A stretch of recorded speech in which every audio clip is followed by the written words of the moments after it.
meteorologist Bradley Benoit.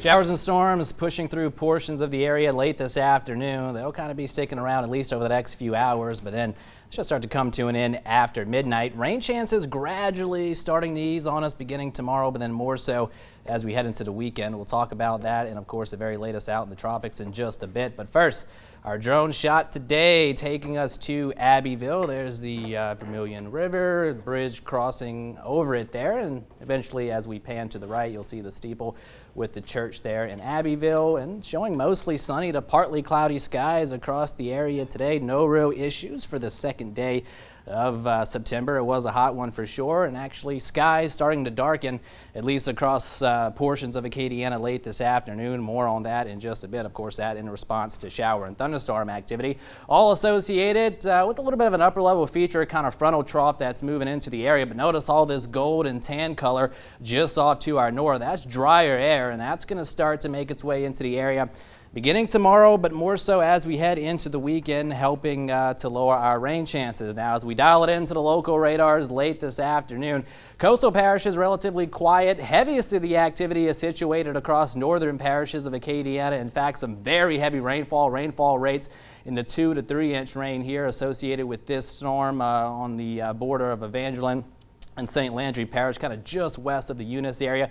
They're kind of bubbling up and trying to gradually make their way off to the south, but not moving a whole lot here. So there could be some localized street flooding across these areas here. There's the Highway 190 corridor. And then, of course, if we go a little bit further to the north in northern St. Landry Parish, in and around the Palmetto area here, again, dealing with some very heavy rainfall and cloud-to-ground lightning. So keep that in mind if you got to be out on the roadways here over the next couple of hours. Meanwhile, generally quiet in the Lafayette area. One little shower popping up on the south side of town, a little bit of an outflow boundary just south of the Kankton area, getting ready to cross the I-10 corridor. So we'll see if that helps to generate some additional shower and thunderstorm activity. So you got to keep rain chances at least slightly elevated over the next few hours, but then after midnight should be back to generally fair skies.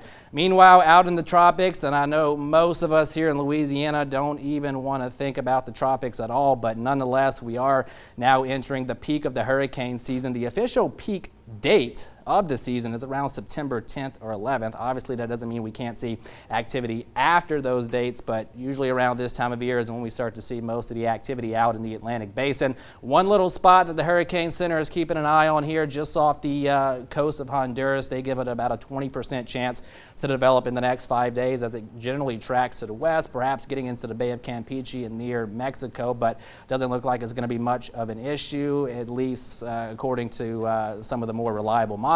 Meanwhile, Hurricane Larry here way out in the open Atlantic is well on its way becoming the next major hurricane of the season.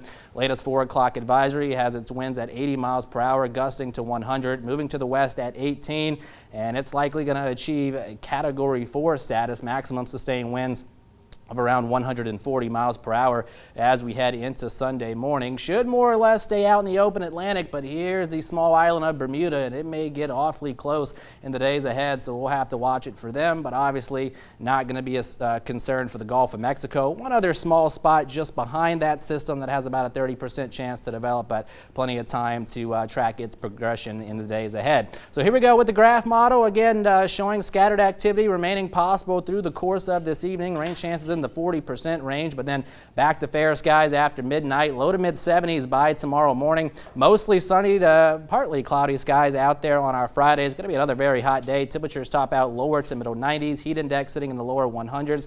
And we should see at least a few late afternoon and evening showers and thunderstorms, and then rain chances are going to be down to 10% or less as we head into both Saturday and Sunday. Heat's going to be the bigger story with temperatures settling into the middle 90s. So again, some scattered storms possible this evening. Rain chances 40% early, quiet after midnight, mild conditions, and then as we round out the week tomorrow, mostly sunny skies in place. It's going to be hot, it's going to be humid with a few pop-ups, showers and storms there late afternoon into the evening hours. Rain chances in the 30% range.